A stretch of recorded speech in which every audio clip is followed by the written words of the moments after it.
The Apollo missions were overall one of the greatest missions ever. Space exploration didn't only help scientists, but other people as well. The Apollo missions were pretty successful. Well, except for Apollo 1 and Apollo 13. But Apollo 13 stands out more because it was marked as a successful failure. The crew didn't complete their mission, but they all survived. The three men, John Swigert, James Lovell, and Fred Hayes, were all on board. John Swigert was a replacement for Kenny Mattingly, who was exposed to measles. No one had a good feeling for the mission because of the bad luck number 13. Everyone was nervous to see how the mission would go. These three men didn't know what they were getting themselves into. However, they got to explore the wonders of space and what it felt like. They got to encounter many impossible challenges and hope for survival. They had an exchange of their mission, which was carried over into Apollo 14. This mission left a mark on people. It gave them hope. It showed them nothing was impossible. It also left a mark on President Nixon, which is a pretty big deal. The mission launched off on April 11th. Everything was going smooth. They had made it into space, and the craft was running smoothly. NASA was running experiments. The mission was a lunar landing to make it to the moon. On April 13th, the crew launched a 49-minute broadcast of how things were in space and how things were for them. Sounds good, and this is the crew of Apollo 13. Wishing everybody there a nice evening, and we're just about ready to close out our inspection of Aquarius and get back to a pleasant evening at Odyssey. Good night. But 9 minutes later, oxygen tank number 2 exploded, causing many other problems. Okay, Houston, we've had a problem here.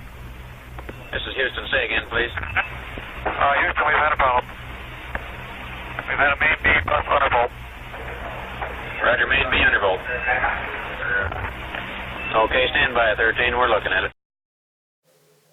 The explosion had caused damage to oxygen tank number 1 as well as many other powered cells. This caused power to go down, and the ship started to rapidly lose oxygen. The only thing the men could think of was to get into the LM lifeboat and detach from the rest. There were a few things they were worried about. One was they were worried about enough consumables for them to make it back to Earth. They were mainly worried about the amount of water that they needed. They were worried about the energy that they had. Would they have enough to make it back to Earth?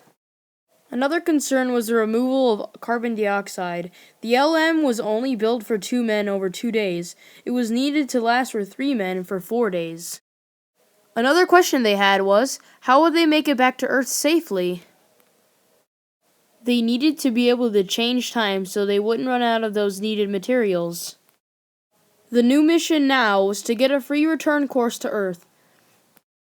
The men circled around the moon, completing 2 burns, one 3 seconds and one 5 minutes, putting them on a course sped back for Earth. The men had just set the record for going farthest past the moon than anyone had ever had before, but the LM still wasn't in a complete alignment path back to Earth. The men needed a navigation star. But because of the explosion, a lot of debris from the service module made it impossible to sight the stars. The only other star they could turn to was the sun. They used the sun and did a 5-minute PC plus 2 burn with assurance. This cut the time to get back to Earth to 142 hours. This gave them enough time to make it back with enough resources. They were able to land down in the Pacific Ocean, marking the mission a successful failure. The crew and NASA were able to pin the cause of the explosion from overheating on oxygen tanks 2. The heaters inside the ship were on too long, causing the explosion. NASA made sure to make changes on Apollo 14, and they made sure history didn't repeat itself. Apollo 14 wasn't a success, leaving off from knowledge gained in Apollo 13. Apollo 13, the successful failure, left a mark in people and in President Nixon. This flight was marked in history as one of the best, and President Nixon agrees, giving this speech. I thought that the most exciting day of my life was the day I was elected President of the United States. And then I thought perhaps next to that was the day that Apollo 11 completed its flight, and I met it when it came down in the sea in the Pacific. But There's no question in my mind that, for me personally, this is the most exciting, the most meaningful day that I've ever experienced. I feel that what these men have done has been a great inspiration to all of us. I think also what the men on the ground have done is an inspiration to us. How men react in adversity determines their true greatness, and these men have demonstrated that the American character is sound and strong and capable of taking a very difficult situation and turning it into really a very successful venture. The three men were awarded the Freedom Award from President Nixon.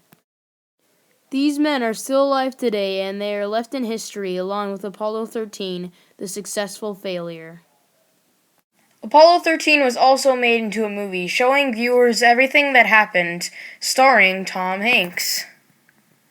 And that's Apollo 13, the successful failure.